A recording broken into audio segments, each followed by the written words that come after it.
Hello crypto boys and ghouls, and welcome back to the channel, Tales from the Cryptmancer, where we feature content on play and earn games on the blockchain such as Stella Fantasy.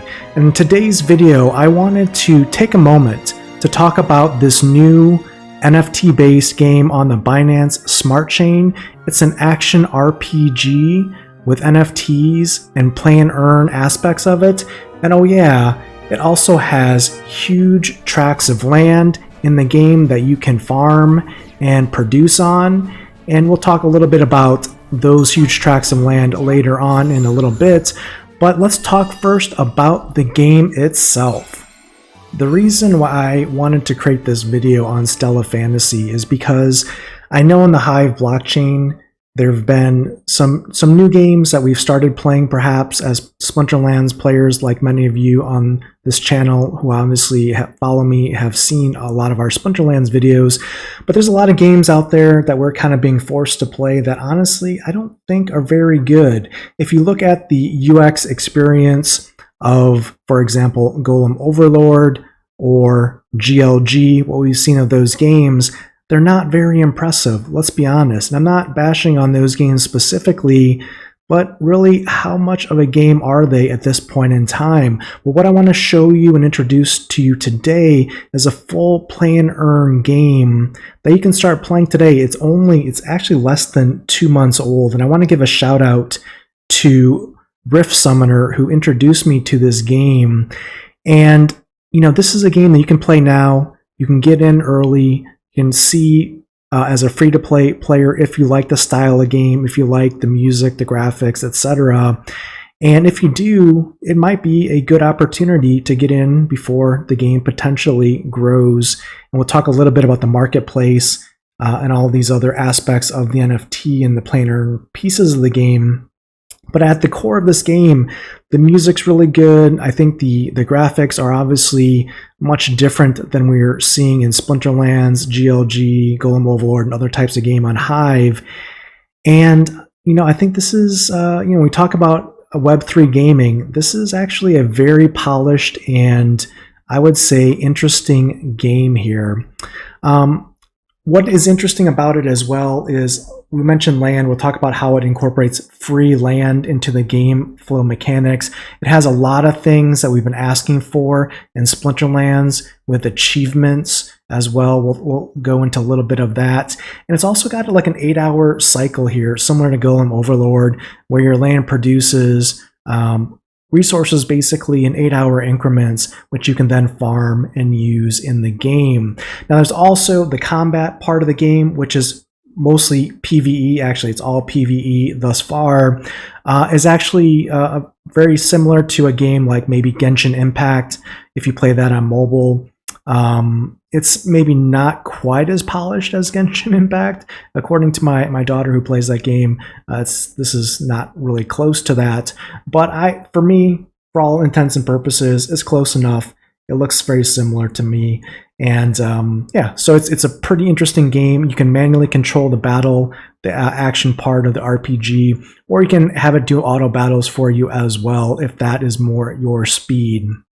So I'm going to show you more of the game here. I'm going to start with the characters. We'll get into some of the battle and the gameplay as well. What you can see here are the character screens of the game. This particular character is actually an NFT that I purchased. I purchased one NFT to get going in the game. We'll talk about why in a little bit. But basically you start with 3 characters as a free-to-play part of this game. Ruby is one of them. Lapis here is your party healer. Ruby is your tank.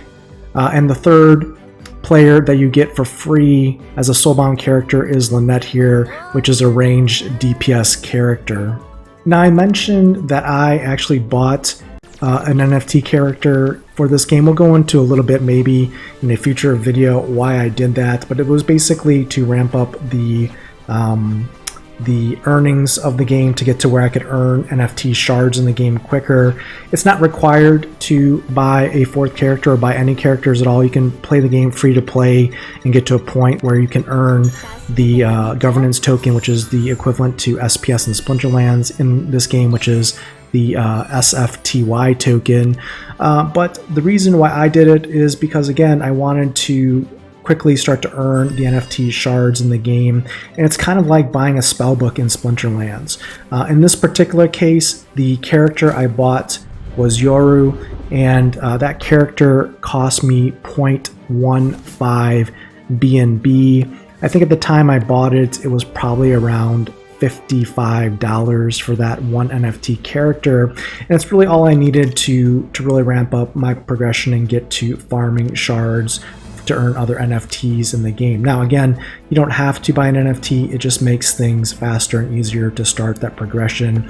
Otherwise, it might take you a good amount of grinding to get to that point in the game, because what's interesting about Stella Fantasy is they pretty much have a lot of things that are soulbound in the game, and basically to create and mint them as NFTs, you have to use tokens that you earn in higher levels of the game, or you can certainly buy those tokens as well and then mint your either NFT items, gears, or characters. And obviously you can earn those same NFTs in the game and convert your items into saleable NFTs on the marketplace to then sell. And there's a whole loop in here we'll talk about when we talk about the white paper in just a little bit, about the earn and the burn mechanics of the game, the tokenomics. But really at the heart of this game is a pretty fun game. We're going to talk about that now. So I want to show you now the actual action RPG part of the game, the action part. This is the battle. This actual battle is part of the Mirage Garden game mode. It's basically a battle tower where you try and clear as many floors as possible during the season to get high rewards, basically. And right now I'm using the point of view of my DPS character, Yoru, which is the NFT that I purchased. And right now the battle is running on auto battle, so I'm not actively controlling it really for the most part, other than I'll be changing some characters here, but I'm not dodging attacks. I'm not using special attacks or special moves necessarily, which you can manually control. In this particular case, I'm just letting it auto battle. But while the battle is going on here, you can see the different characters will switch between the DPS to the healer, to range DPS to the tank, and also do some of these special Stella Strike moves here in a little bit as we're clearing these floors. What I wanted to talk a little bit about is how I was able to buy the NFT Yoru here on the Binance Smart Chain, and I used actually Splinterland's Hive assets to do so. So I took Hive out of my Hive wallet basically and converted that on Hive Engine into SPS. I moved the SPS into the Splinterlands game, and then what I did is I used Transact to move that SPS out of Splinterlands into my MetaMask wallet on the BNB Smart Chain. And once I had the SPS in my MetaMask wallet on BNB or Binance, then I was able to go to PancakeSwap, use the SPS BNB LP, and just swap my SPS for BNB. And I was able to take that 0.15 BNB, or roughly $55, and buy Yoru here on the Stella Fantasy marketplace, and then import Yoru into the game and start using her as my fourth character. And it was pretty easy, and in theory it would work just as easy going the other way. So if I wanted to sell assets and NFTs that I earned on Stella Fantasy, I could sell it here in the Stella Fantasy marketplace. That BNB would go into my MetaMask wallet, and then I could then go to PancakeSwap, transition that BNB into SPS, and then import that or transfer that SPS on the Binance Smart Chain into Splinterlands via Transact. So very seamless kind of back and forth of assets and liquidity for the tokens here in this particular case between the two chains, Binance and Hive.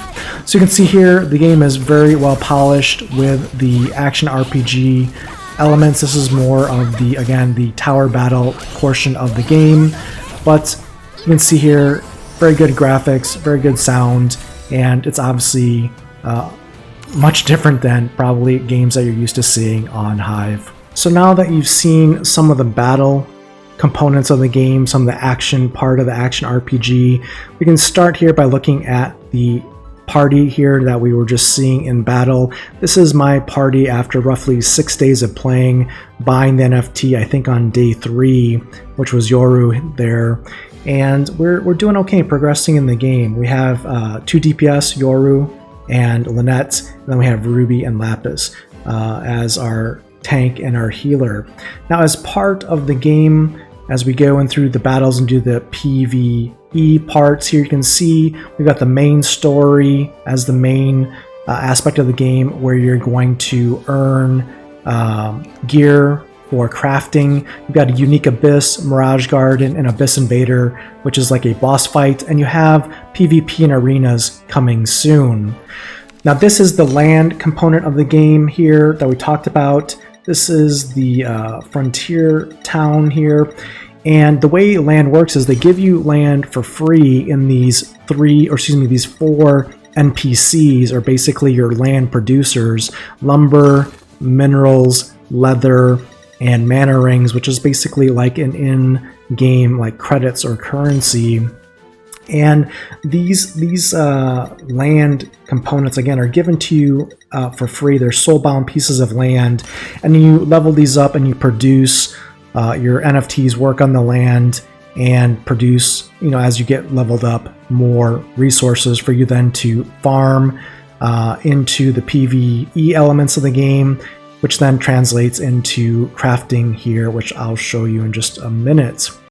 Also, as part of the game here, we have daily missions, which you can come in similar to a mobile game and earn daily just for playing. And you also have achievements in the game as well that unlocks rare rewards like NFT kind of like doll tickets and other valuable rewards as you level up and play the game and achieve those higher rewards and achievements. We talked a little bit about gear and crafting. Here you can see the gear that you equip your characters with, the components that you craft the gear with. The components are farmed in the PvE elements of the game, which is the main story, and then you craft the gear, which progresses your character to be able to do more in the game. Now, when you're able to level up your gear, enhance it, and get further in the game, it's just a continuous feedback loop for play and earn. While they don't have PvP right now, what they do have is the more time you spend by playing the game, the higher your power and characters grow, and the ability for you to earn shards of characters that you can then mint as NFTs. And I'm going to take you to the marketplace now and talk a little bit about what the marketplace on Binance looks for these NFTs. So here is the Stella Fantasy website. I'm going to leave a link in the video description below that has a link here where you can download the game, sign up for the game, connect your MetaMask wallet, and start playing. And you can also see here some of the actual real footage from battles in the game here, which we kind of showed a little bit earlier as well. On the website, they have here, they have basically what the game consists of, right? It's about explore, hunt, and gather through the Abyss Rift, which is the boss fights. Frontier Town is the land aspect of the game, where you have the ability to build resources, farm resources that leads to passive income through the PvE aspects of the game. You can craft NFTs, mint NFTs, and find your way to be able to get character shards through the game, and then obviously earn by selling, buying, and trading NFTs here. You can see here we have our 3 soulbound NPCs that we start the game with as a free-to-play player: Lapis, the healer; Ruby, the tank; and Lynette, the DPS, range DPS of the soulbound party. Now, the roadmap here, you can see where we're at. They've introduced new chapters, new characters, new content. They've got coming Stellaverse, which is kind of a social system or social metaverse using the theme of the game that I believe is going to be released. They've talked about collaborations with NFT projects where you can take PFPs and put them on your characters and embed them in your characters in the Stellaverse. So cross utility with other NFT projects and PFP projects, which is very interesting for partnerships and marketing. And they've also got marketplace enhancements coming, additional languages, and a mobile version for Android and I believe also iOS planned as well. I don't have the exact timing on that, but that will be nice to have a full mobile version of this game because right now it is only playable on a computer. You can see here some of the partners that they have for the development of this game. And again, it's been out for a little under 2 months. I think it launched towards the end of April. And yeah, it's a pretty new game here. You can see the white paper here as well. It's a pretty detailed white paper. I just have it open to this specific page here talking about the token utility, the SFTY token. You can see the details of the SFTY token on CoinMarketCap if you're interested. This particular slide here or page of the white paper talks about the tokenomics and the token utility of the SFTY token, talking about how you can earn the token as part of the play and earn game mechanics, as well as how it is also burned and used in the game to control supply, and is also, my understanding, is also a governance token for the game, similar, actually very similar to SPS in Splinterlands. And I want to also show you the marketplace. I think this is important because you're probably wondering, how is all of this play and earn? Well, obviously you can earn the SFTY token as part of playing the game as you level up and get to different stages of the game. And then also you can earn character shards similar to other mobile games like Genshin Impact and other action RPG games on mobile devices that exist today, except these NFTs or these character shards are minted on the Binance blockchain, and they're also doing, I think, other integrations to other blockchains for cross-platform here. And these NFTs can be sold. And you can see here, like Ruby here, which is a soulbound card, just kind of like a starter character. It's a rare character, not super great necessarily. It's only 0.069 BNB to purchase that character as an NFT instead of a soulbound version of it. And that's roughly, let's say with BNB at, let's say, around $300. That's like $21 for that baseline NFT. But you can see here some of these SR characters, which is kind of a mid-tier. The highest tier right now is SSR. You can see here the prices are quite high, 0.7 BNB, 0.95 BNB, 0.78 BNB. So that's almost $300 for an NFT that you can actually earn in the game. While it is difficult to do so, you can earn that in the game and then obviously use it or potentially sell it on the marketplace. In addition to the character NFTs, you can also farm and craft gear here. And you can see here some of the latest gear that's been listed. It's of different rarities. There's some SR gear here for 0.41 and 0.43 BNB, which is pretty expensive. It's almost, I guess, $120, $130 roughly for these SR pieces of craftable NFT gear. Uncommon gear you can see here is cheap as 0.03 BNB, which is, you know, I don't know what that is, maybe $1.50. I'm not really sure. $10. It's not a terrible amount. And then you've got some rare gear here as well at 0.1 BNB. And you can basically see how you can play the game, progress in the game, mint gear that other people might want, craft it, and then sell it on the marketplace, trade it, etc. So there's definitely a nice play and earn aspect to the game. So I know this was a little bit of a rushed introduction to Stella Fantasy. I just wanted to do a quick video introducing you to the game.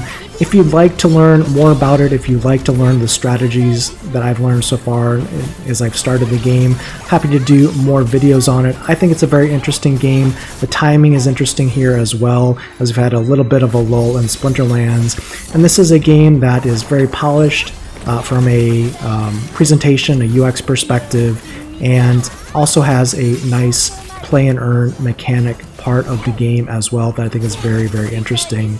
So if you'd like to see more on Stella Fantasy, let me know in the comments below. And until next time, keep stacking those stats. insert